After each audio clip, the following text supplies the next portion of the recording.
You may never have walked the streets of ancient Rome, view of the streets of ancient-era Rome. You may never have seen its temples, its forums, or its legions. But Rome has visited you. It lives in the laws that govern your country, the roads that connect your cities, the language you speak, the calendar you follow. Rome fell more than 1,500 years ago, and yet it still rules the modern world. This is the story of how an empire that collapsed in ruins became the foundation of civilization itself. When the Western Roman Empire fell in 476 AD, many believed the world had ended. Cities emptied, trade collapsed, order vanished. But Rome did not disappear. It fragmented. Its power broke apart and flowed into new forms: kingdoms, churches, laws, and institutions. Rome stopped ruling with armies and began ruling with ideas. That transformation changed history forever. Before Rome, power belonged to kings and gods. Rome introduced something revolutionary: a republic. Not democracy as we know it today, but a system where power was shared, limited, and debated. Elected officials as Senate-written laws, checks on authority. These were not accidents. They were safeguards against tyranny.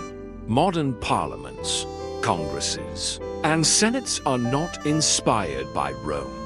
They are descendants of Rome. Even when republics later failed, their architecture of power survived.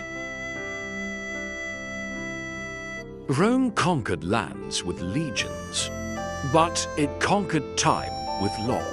Roman legal thinkers believed something radical: that law should be systematic, written, and universal.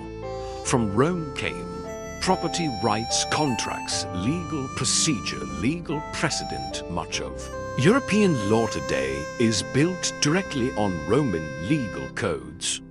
Even modern constitutions echo Roman legal logic.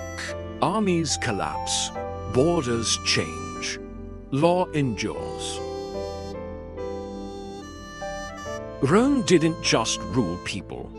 It built environments that shaped how people lived. Straight roads connecting regions, cities designed for administration, public spaces for debate, and trade infrastructure as state power. Rome believed civilization required structure.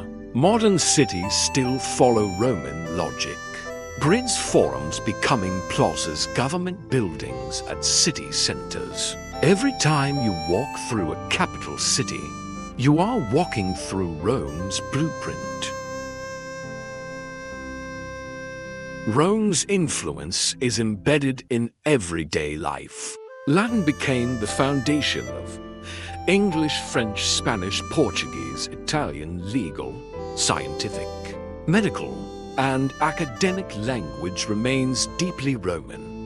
Even time itself carries Rome's mark. Months named after Roman gods and emperors, the calendar shaped by Roman administration. Roman numerals still used for authority and ceremony. Rome did not just shape language. Every empire after Rome studied Rome. The British Empire copied Roman administration. Napoleon modeled himself on Roman emperors. The United States adopted Roman republican symbolism. Rome became the instruction manual of power. Citizenship, expansion, infrastructure, soft power, all refined first by Rome. Rome taught the world that dominance was not only military, it was cultural. When Rome collapsed politically, it survived spiritually. Christianity adopted Roman structure, Hierarchy, administration, bureaucracy, the Church became Rome's successor. The Vatican was built on Roman foundations. Latin remained sacred. Rome remained central. The empire vanished. Its system lived on. Rome fell because it could not adapt fast enough. But what it built was adaptable. That is why Rome still rules, not as a nation, not as an empire, but as a framework for civilization. Rome taught humanity how to organize power, law, cities, and belief, and the world never unlearned it. Rome is not a ruin in Italy. It is a system. It is a warning. And it is a mirror.